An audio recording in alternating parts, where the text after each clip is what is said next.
Hello friends, સ્વાગત છે તમારું અમારી ચેનલ ખાના પીના ફૂડ્સમાં। તો આજે આપણે બનાવીશું પનીરનું શાક, એ પણ એકદમ અલગ જ રીતે, જે એકદમ ઝટપટ બની જાય છે અને તેને બનાવવું તો એકદમ સહેલું છે। જો ક્યારેક અચાનક કોઈ મહેમાન આવી જાય અને તમારે ઝટપટ કોઈ સારું એવું શાક બનાવવું હોય તો ત્યારે તમે આ શાક ટ્રાય કરી શકો છો। તો ચાલો હવે આપણે તેને બનાવવાનું ચાલુ કરીશું। તો તેના માટે આપણે સૌથી પહેલાં એક ગ્રેવી તૈયાર કરી લેશું। તો તેના માટે મેં અહીંયા 2 ટમેટાં લઈ લીધા છે આ રીતે કટ કરીને, અને ત્યાર પછી આપણે તેમાં 2 લીલી મરચી નાખીશું અને 4 થી 5 કળિયું લસણની નાખીશું, અને તેમાં સ્વાદ પ્રમાણે મીઠું નાખીશું। પછી આપણે તેમાં અડધી ચમચી જેટલું લાલ મરચું પાવડર નાખીશું અને આપણે તેને પીસી લેશું। આ રીતે ગ્રેવી પીસાઈ જાય એટલે આપણે તેમાં પલાળીને રાખેલા કાજુ એડ કરી દેશું અને તેને પણ ગ્રેવી સાથે પીસી લેશું। આ રીતે ગ્રેવીમાં કાજુ એડ કરવાથી આપણી ગ્રેવી એકદમ ઘાટી બને છે। ત્યાર પછી આપણે એક પેન લઈ લેશું। પેનમાં આપણે માખણ એડ કરીશું। મારી પાસે બટર નહોતું એટલે મેં માખણનો યુઝ કર્યો છે। જો તમારી પાસે બટર હોય તો તમારે બટરનો યુઝ કરવો। અને પછી આપણે તેમાં 1 ચમચી જેટલું તેલ નાખીશું। હવે આપણે તેમાં થોડું લાલ મરચું પાવડર અને થોડી એવી હળદર નાખીશું। પછી મેં અહીંયા 200 ગ્રામ જેટલું પનીર લીધું છે। પનીરને મેં આ રીતે ક્યુબમાં કટ કરી લીધું છે। હવે આપણે પનીરને તેલમાં એકદમ સારી રીતે શેકી લેશું। પનીરને આપણે આ રીતે તેલમાં 2 થી 3 મિનિટ સુધી શેકી લેવાનું છે।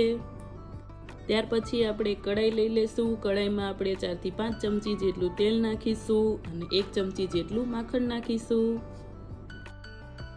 માખણની જગ્યાએ જો તમારી પાસે બટર હોય તો બટરનો યુઝ કરવો।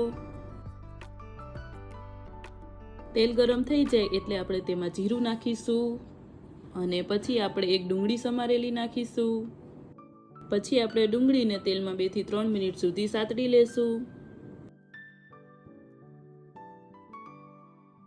આ રીતે ડુંગળી તેલમાં સતળાઈ જાય એટલે આપણે તેમાં અડધી ચમચી જેટલું લાલ મરચું નાખીશું અને થોડી એવી હળદર નાખીશું। પછી આપણે તેને મિક્સ કરી લઈશું અને મરચું આપણે તેલમાં પકાવી લેશું। મરચું તેલમાં પાકી જાય એટલે આપણે જે ગ્રેવી કરીને રાખેલી એ એડ કરી દેશું અને પછી આપણે તેને એકદમ સારી રીતે મિક્સ કરી લેશું। અને હવે આપણે ગ્રેવીમાંથી તેલ છૂટું થઈ જાય ત્યાં સુધી ચડવા દેવાની છે।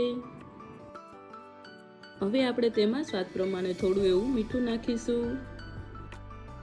આ રીતે ગેસની ફ્લેમને મીડિયમ ટુ લો રાખીને ગ્રેવીને આપણે 2 થી 3 મિનિટ સુધી પકાવી લેવાની છે।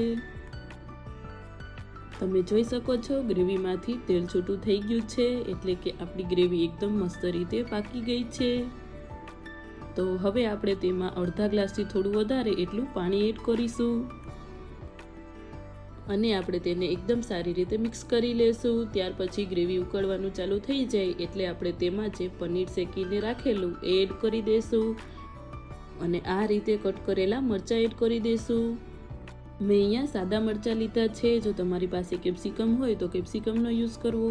પછી આપણે તેને મિક્સ કરી લેશું। હવે આપણે તેને 4 થી 5 મિનિટ સુધી ઢાંકીને ચડવા દેશું।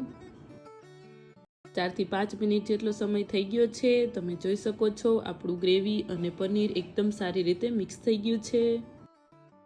તમે જોઈ શકો છો આપણું પનીરનું શાક બનીને તૈયાર છે।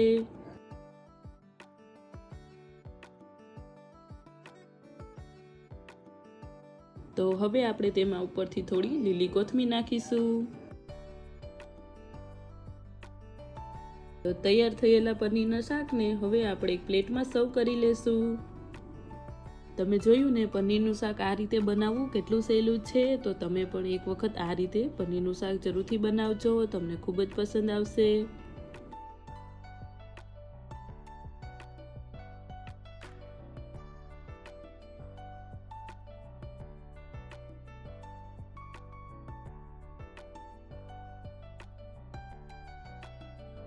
જો તમને મારી આ રેસીપી ગમી હોય તો વિડીયોને લાઇક, શેર અને ચેનલને સબસ્ક્રાઈબ જરૂરથી કરજો।